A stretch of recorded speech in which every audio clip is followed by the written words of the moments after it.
হাসপাতালে নাতিকে দেখতে এসেছিলেন বৃদ্ধ আব্দুল হামিদ। ওয়ার্ডে ঢুকতে না পেরে বাইরে তীব্র গরমের অপেক্ষায় নিজেই হয়ে পড়লেন অসুস্থ। পিতাকে তাই হাত পাখার বাতাসে কিছুটা স্বস্তি এনে দেওয়ার চেষ্টা করছিলেন ছেলে মোহাম্মদ মোশাররফ। এই দৃশ্য চট্টগ্রাম মেডিকেল কলেজ হাসপাতালের শিশু বিভাগের বাইরের। গরমের তীব্র প্রভাবে নাকাল হওয়া রোগীর স্বজনদের মধ্যে তিনিও একজন। এখন গাড়ি নিয়ে এসে এখন অনেক ক্লান্ত হয়ে গেছে আর কি, গরমে মানে ওনার শ্বাসকষ্ট সমস্যা হয়ে গেছে।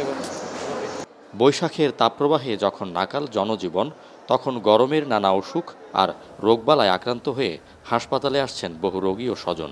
বিশেষ করে শিশু ও মেডিসিন ওয়ার্ডে দেখা গেল রোগীর বাড়তি চাপ। শিশু ওয়ার্ডে ডায়রিয়া নিউমোনিয়ায় আক্রান্তদের চাপ বেড়েছে। রমজানে যেখানে ভর্তি হতো ৩০-৪০ জন, সেখানে এখন দিনে ভর্তি হচ্ছে ৭০ থেকে ১০০ রোগী। গত ১০ দিনে এই ওয়ার্ডে মারা গেছে ৯ শিশু। জ্বর হয়েছিল, জ্বর থেকে খিচুনি হয়ে গেছিল আর কি, তাও খিচুনি হয়েছে, এখানে নিয়ে আসছি। এখন আল্লাহর মতো মোটামুটি ভালো আছে। সারা শরীর চুলকাচ্ছিল, তো চুলকানোর পরে হঠাৎ করে পুরো শরীর চাকচাক হয়ে গেছে। প্রায় আজকে 6 দিন। বাচ্চার হামগুটা উঠতেছে, লাল লাল লুতির মতো করে র্যাশ দেখা যাচ্ছে। ওই র্যাশ দেখার পরে বাচ্চার আস্তে আস্তে নীরব হয়ে যাচ্ছে। চাপ বেড়েছে মেডিসিন ওয়ার্ডেও। এখানকার ৩টি ইউনিটে ২০০ শয্যার বিপরীতে রোগী ভর্তি হচ্ছে এখন ৩ থেকে ৪ গুণ। স্বজনদের গরমের কষ্ট পাওয়ার বিষয়ে নিজেদের সীমাবদ্ধতার কথা স্বীকার করেছে কর্তৃপক্ষ। তবে ওয়ার্ডের ভেতর আইসিইউতে এইচডিইউ সহ বিভিন্ন জরুরি সেবায় সার্বক্ষণিক বিদ্যুৎ নিশ্চিতে বিশেষ ব্যবস্থা নেওয়া হয়েছে বলে জানিয়েছেন পরিচালক।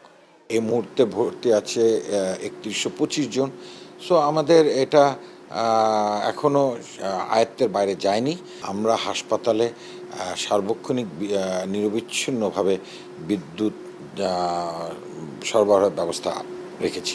এই গরমে রোগবালাই থেকে বাঁচতে প্রচুর তরল গ্রহণ ও শিশুদের জ্বর, কাশি ও শ্বাসকষ্ট দেখা দিলে দেরি না করে হাসপাতালে নিয়ে আসার পরামর্শ চিকিৎসকদের।